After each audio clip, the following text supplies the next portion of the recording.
Sur les quais de la Seine, ils sont des centaines de personnes à s'être rassemblées. Derrière ces fenêtres, une réunion entre le préfet et les élus sur les conséquences de l'incendie de Lubrizol sur l'environnement. La foule cherche à les interpeller. J'en ai marre que ça pue, j'en ai marre d'avoir mal à la gorge, j'en ai marre de ne pas savoir ce qui s'est passé. Moi je veux des réponses, je veux savoir qu'est-ce qu'il faut faire, qu'est-ce qu'il ne faut pas faire, si on peut boire l'eau du robinet, si on ne peut pas la boire, comment ça va se passer dans les commerces quand on va aller faire nos courses, quand on va aller acheter nos légumes, ils vont être contaminés. Des manifestants tentent de pénétrer dans le bâtiment. Beaucoup d'habitants soupçonnent les autorités de minimiser l'impact de la catastrophe.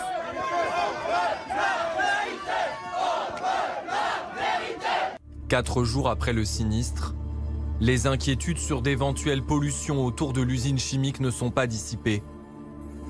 Préfecture et gouvernement ne cessent de rassurer. De nombreuses analyses menées et toujours le même résultat, aucune toxicité aiguë relevée dans l'air ou dans l'essuie.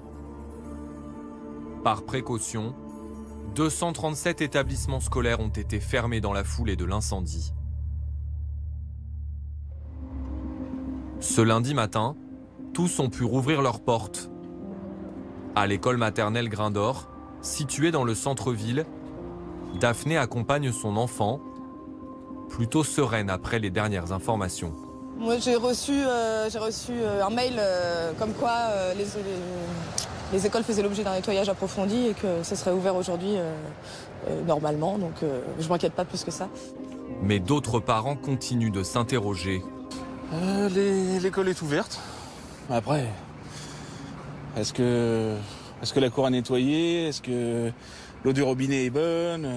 Est-ce que les cantines ne sont pas affectées? On verra bien. Moi j'emmène ma fille à l'école, vu que ça ne sent pas aujourd'hui, mais je ne sais pas s'il y a encore des particules, etc. dans l'air, quoi. Donc faut voir.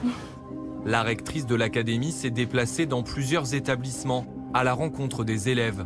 Il y a eu un gaz qui est sorti et qui est assez irritant, et donc il y a des gens qui toussent ou qui sont pas bien. Donc on va vérifier que tout le monde va bien. Elle assure que la situation est pratiquement revenue à la normale. La pollution, telle qu'elle est définie par cet accident, elle est visible. C'est-à-dire que si vous voyez une trace noire, effectivement, c'est une pollution, mais dès qu'il n'y a plus cette trace, eh bien, il n'y a plus de pollution, il n'y a pas de résidus. Donc, un nettoyage à l'eau suffit pour enlever toute pollution. Et c'est ce que nous avons fait dans l'ensemble des établissements scolaires. Nous avons soit nettoyé quand il y en avait, soit vérifié qu'il n'y avait plus aucune trace de suie nulle part. Un nettoyage qui n'a pas convaincu tous les personnels. Selon les syndicats, les cours ont été suspendus dans 3 collèges. La faute à des conditions de travail trop mauvaises pour les enseignants. On a décidé ça un petit peu rapidement ce matin, ce qu'on appelle un droit de retrait, pour attendre un petit peu, d'en savoir plus sur la qualité de l'air à l'intérieur des locaux notamment. Plusieurs de leurs élèves ont exprimé une gêne au cours de la matinée. Moi j'ai mal à la tête, j'avais très mal à la tête et on avait un peu des nausées aussi. Surtout au 3e étage, je sentais très fort un peu le carburant, tout ça. Et après un moment dans la classe, les fenêtres étaient ouvertes, du coup ça sentait beaucoup. Ils nous ont libérés, ils nous ont dit que les parents ils viennent nous chercher puis on est partis. Élèves et professeurs ne sont pas les seuls à attendre des précisions supplémentaires des autorités. C'est aussi le cas des agriculteurs. Alors là, on a que de la Primogène, c'est une vache laitière. Jean-Hugues Fleutry est éleveur de vaches laitières.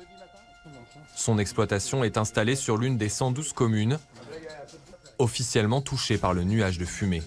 Jeudi matin, quand je suis allé chercher mes vaches à 6h30 du matin, je me suis aperçu que la totalité du troupeau avait des taches brunâtres sur le dessus des vaches. La préfecture a interdit la récolte d'aliments issus d'élevages potentiellement exposés à une pollution. En conséquence, l'exploitant a dû arrêter sa production. Moi, la perte chez moi, personnellement, je suis une petite exploitation, il y a 600 € par jour de paye de lait. Donc, et en sachant qu'on consomme beaucoup plus d'aliments parce que nos vaches ne sortent pas, ils ne peuvent plus consommer de l'herbe. La question du fourrage de ces bêtes est d'autant plus cruciale que le maïs qu'ils récoltent habituellement pour nourrir ces animaux est lui aussi inexploitable. Et là, et je vais passer mon doigt sur ce maïs. Avez-vous vu mon doigt tout noir? Et c'est toute ma plante qui est comme ça et tous mes champs de maïs sont comme ça. Comme les autres exploitants du secteur, Jean-Hugues Fleutry attend avec impatience des analyses sanitaires plus poussées. Le gouvernement l'a assuré, Tous les agriculteurs impactés seront totalement indemnisés.